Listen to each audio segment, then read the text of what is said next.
tem novidade, viu? A polícia prendeu o suspeito de matar a sogra. O repórter Bruno Protásio está ao vivo com o delegado responsável pelo caso e a gente quer saber agora. Bruno, ufa! Quanta coisa ruim nessa história, né? Quais são os detalhes, então, da prisão desse rapaz? Douglas, quanto mais informação a gente tem desse caso, mais surpreso a gente fica, chocado diante de toda a situação. E nós vamos trazer agora a atualização da prisão deste homem de 22 anos que aconteceu ontem à noite. Estou ao vivo aqui com o delegado Thiago Prado, que vai trazer esses detalhes. Delegado, bom dia. Como foi a prisão dele? Bom dia, Protásio, bom dia, Douglas, bom dia a todos.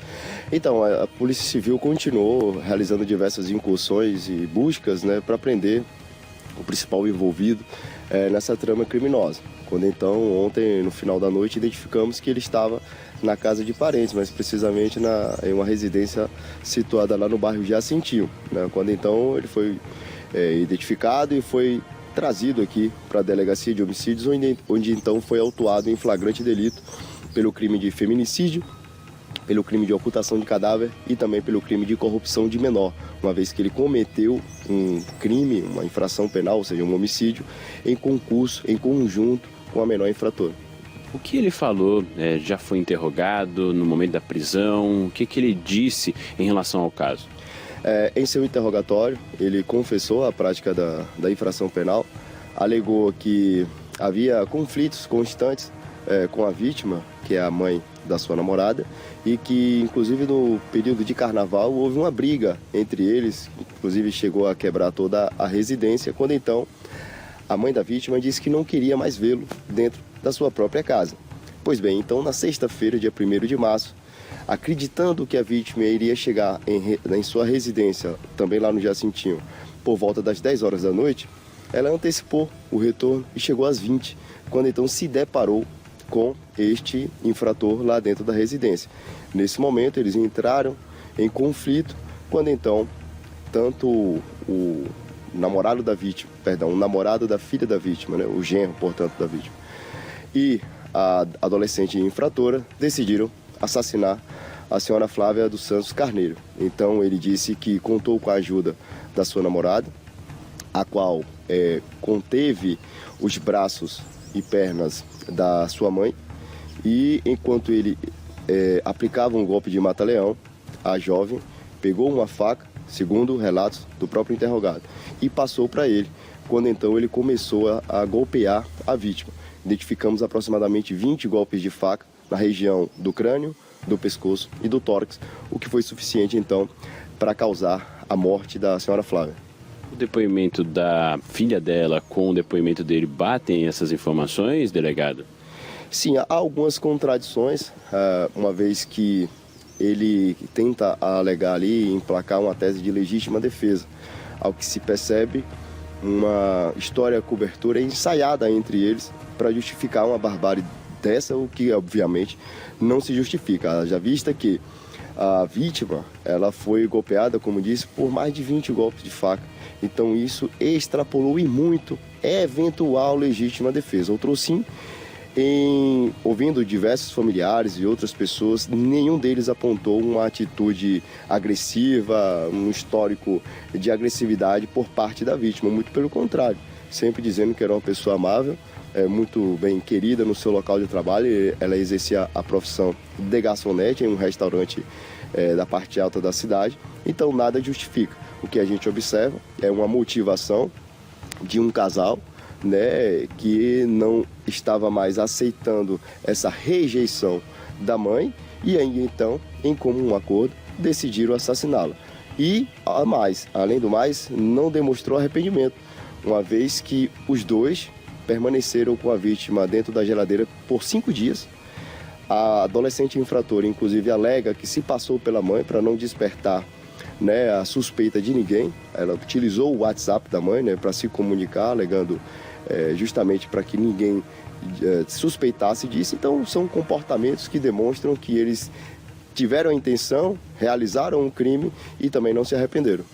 E nesse período todo tiveram um relacionamento de aproximadamente 5 meses, né, delegado, sobre essa relação de um homem de 22 anos com uma menina de 13 anos. Ele pode responder também por estupro? Sem sombra de dúvida. Ele não foi autuado em flagrante, uma vez que é um crime que já tinha acontecido há mais tempo. Entretanto, a gente submeteu e encaminhamos a adolescente infratora, que nesse caso passa a ser vítima, ao exame de corpo de delito e também de conjunção carnal.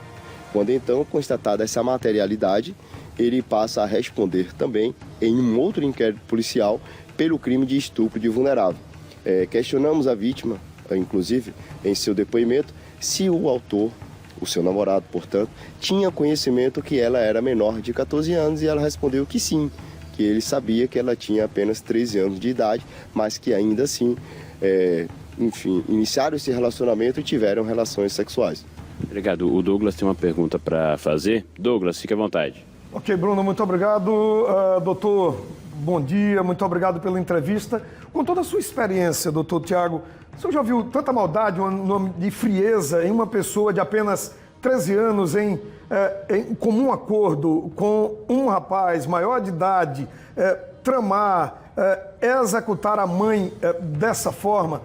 Lhe chama a atenção esse detalhe e, com toda a sua experiência, um caso como esse, mesmo com tantos anos de polícia, lhe choca? Porque eu estou aqui estarrecido com essa história, o senhor contando e a gente pensando para a passo, como é que uma pessoa segura a mãe, vê outra pessoa dar 20 golpes na pessoa que lhe deu a vida.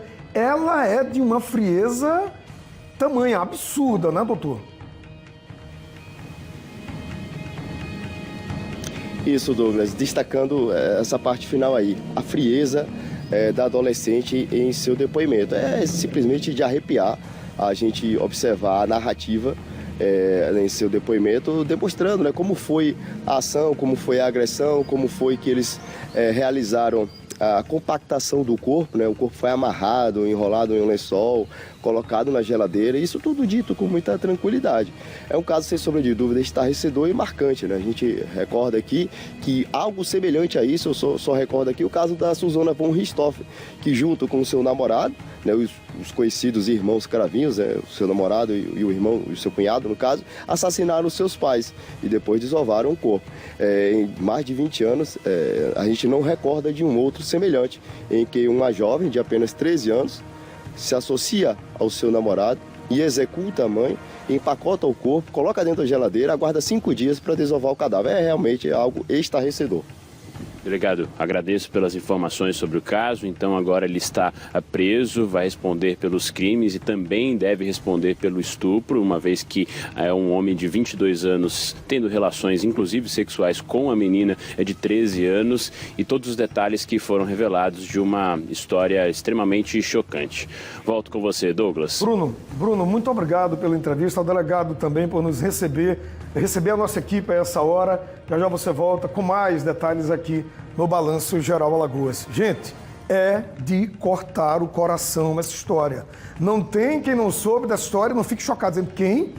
13 anos, a filha, com um rapaz de 22 e mataram a mãe e dessa forma agora. Eu estou muito mais chocado ainda, desde sexta, sábado, domingo, segunda, terça. O corpo dentro da geladeira. E ela lá, normal. Depois do crime, segundo a polícia, na sexta-feira, foi dormir de boa. É muita maldade em uma pessoa de apenas 13 anos. É muito grave. Isso é triste demais. O que é que o senhor acha? O que é que a senhora acha? Meu Deus do céu, como nós estamos nos tornando seres humanos perversos, frios, sem pensar em nada, né? Absurdo, gente. Absurdo.